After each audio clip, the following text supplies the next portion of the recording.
ஐயா தன் நிலைக்கிறவனா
திருமணமாகி சில ஆண்டு காலத்திலே நாங்கள் வனவாசம் சென்றோம். வனவாசம் உண்மைதான். சரி, 14 ஆண்டு கால வனவாசம். எப்படி? 14 வருடம். ஆமா. யாரால? என் தாயாகப்பட்ட கைகேயாகப்பட்டவர். சரி, என்ன சொன்னார்? என்ன? மகனே ராமா, ராமா நாடாள பிறந்தவன் ராமன் என்று இந்த உலகம் எல்லாம் பேசுறாங்க.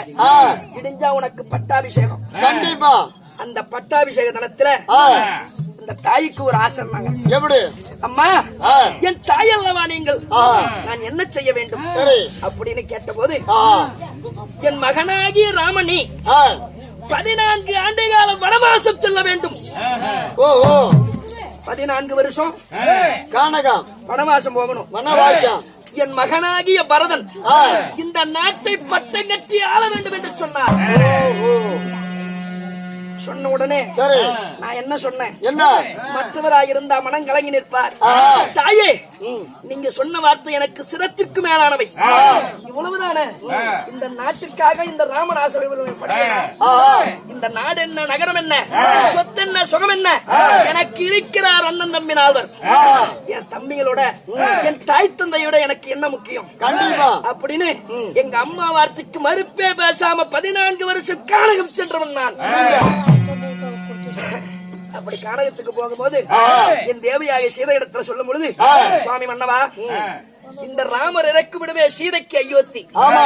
அதனால நானும் உங்க கூட தான் வருவன். என் தேவியால் வந்தால் என் தமையனாகிய லட்சுமணனும் கூட இருக்காமல் வழிக்கு லட்சுமணனும் என் கூடயே வந்தாங்க. வரும் பொழுது தண்டகாரிஞ்ச வனத்திலே நடந்ததே ஒரு பெரும் சோகம். நண்பா,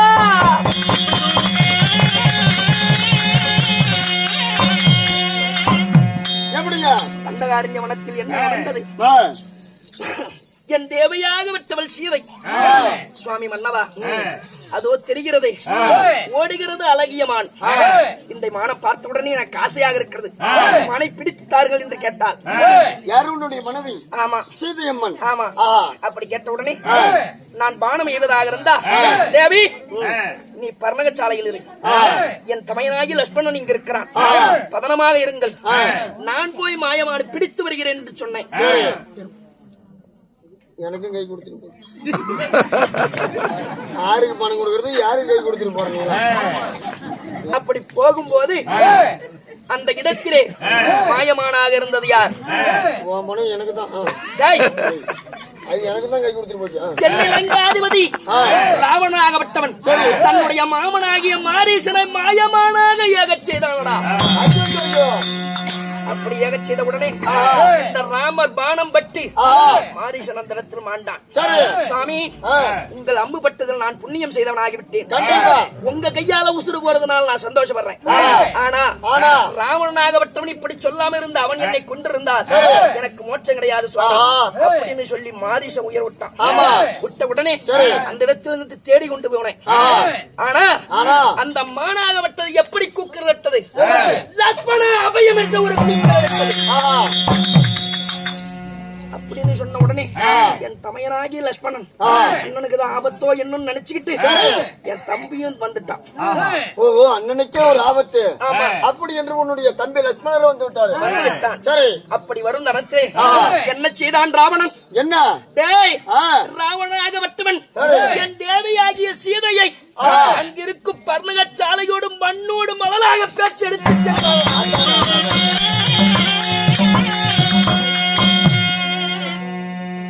எடுத்து எடுத்து கொண்டு போய் அவன் சிறை வைத்தான் சீதையை. தென்னிலங்கையை வைத்தவுடனே இப்பேற்பட்ட இடத்திலே நானும் என் தமையனாகி லட்சுமணனும் தன்னந்தனில் இருக்கிறவே தேவியாகப்பட்டவள் என்ன செய்கிறாள் என்று தெரியவில்லை என்று கவலைப்பட்டிருந்தோம். அப்பொழுது ஜடாயு பட்சியுடைய உதவினாலே ராவணன் தான் சிறையெடுத்து செல்கிறான் என்று தெரிந்து கொண்டு என்ன செய்தோம்? 3.5 கோடி வானர சேனை எல்லாம் சேர்த்து யாவற்றார் பேர்களும் சேர்ந்து தென்னிலங்காதிபதி 10 தலை 20 கரம் கொண்ட ராவணேஸ்வரனை வாராவரி கட்டி தென்னிலங்கை சென்று ராவணன், கும்பகர்ணன், மயில் ராவணன், ராவனுடைய மகனாகி மேகநாதன் என்று சொல்லக்கூடிய இந்திரஜித் யாவற்றார்களை கொன்று குவித்தோம்.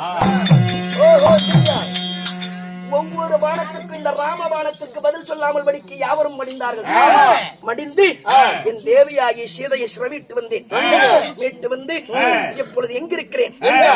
என்னுடைய நாட்டிலே அயோத்திமா நகரில் உடைகிற அயோத்திமா நகரத்திலே சிறப்போடு இருக்கிறோம். பட்டகம் தாண்டிட்டு இருக்கீங்க. மணிமகுடம் சூட்டி நான் தான் ஆண்டு வருகிறேன். ஆனா எனக்கு இன்னும் ஒரு ஆசை இருக்குதப்பா. இந்த மணிமகுடத்து மீது எனக்கு ஆசை கிடையாது. இங்க நாட்டு மக்கள் மீது இருக்கக்கூடிய குறையை தீர்ப்பதுதான் மன்னனுக்கு அழகம். ஆமாங்க, ஒரு ராஜா இருந்தா குடிமக்களுடைய குறையை தீர்க்கிறது தான் ராஜா. நாமளே வாரி வாரி திங்கலாம்னு நினைக்கூடாது. ஒரு கருத்தா அப்படின்னு அவன் 10 லட்சம் 50 லட்சம் செலவு பண்ணி தலைவர் பதவியில் நிக்கிறானு. எப்படி அவன் பொறுக்கி திங்கிறதுக்கு தான் அந்த 10 லட்சம் செலவு பண்றானு. அந்த மாதிரி மக்களுக்கு நம்ம சேவை செய்யணும். மக்கள் தீர்ப்பே மகேசன் தீர்ப்பு என்று வாழ்பவன் நான். ஆமாங்க. எப்படி மக்களுக்கு ஒரு குறைன்னா அக்கணமே தீர்ப்பு வந்தார் ஒரு மன்னன். ஆமா, நம்ம கைய கால நம்ம புண்ணு பட்டா கூட காயம் பட்டா கூட நம்மளுக்கு பட்டது ஒண்ணுதான், மக்களுக்கு பட்டது ஒண்ணுதான். நீதி நேர்மை நெறிமுறை தவறாமல் ஆட்சி புரிபவன் நான். அப்படி ஆட்சி புரிந்தாலும் என் தந்தையார் தசரத சக்கரவர்த்திக்கு மேலாக ஒருபடி ஆட்சி செய்யணும் என்று ஆசைப்படுறேனே தவிர மக்களுடைய குறையை தீர்க்கணும்னு ஆசைப்படுவேன். இன்றைய தினத்திலே மக்களுடைய குறையை தீர்க்க இடுக்கத்தை தீர்ப்பதற்காக வாசாமி கை கொடு சாமி.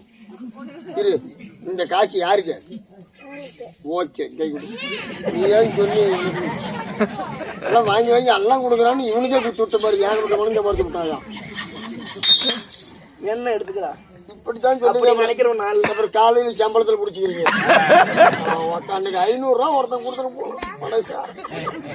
என்ன ஞாபகம் வச்சிருந்தாலும் இந்த ஓட்டல கடைக்கு போவாருன்னு சொன்னாலும் ஓட்டல கடையில உள்ளார பூந்தாத்தான் அந்த 500 ரூபா பொது காசு.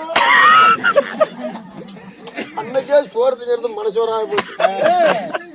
2 இட்லி தின்னு வந்துட்ட கம்பெனி. போய் வாங்க ஆசைக்கு நீ ஆசைப்படலாம். அடுத்தவங்க பணம் 10 ரூபாய் இருந்தாலும் ஆசைப்படக்கூடாது. நீங்க சொல்றதா சாமி உண்மை. ஒட்டுறதான் ஒட்டும். கண்டிப்பா டேய், அப்படி இருந்தாலும் இன்றைய தினத்திலே குடிமக்களுடைய இறுக்கத்தை தீர்க்க வேண்டும். நாட்டு மக்கள் எல்லாம் என்ன செய்கிறார் என்று என் சத்திய கீர்த்தி அனுப்பி வைத்து பார்க்க வேண்டும்.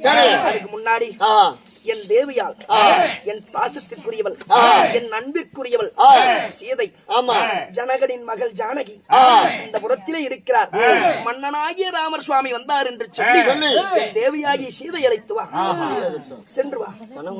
அப்படியே அது மட்டும் இல்லாம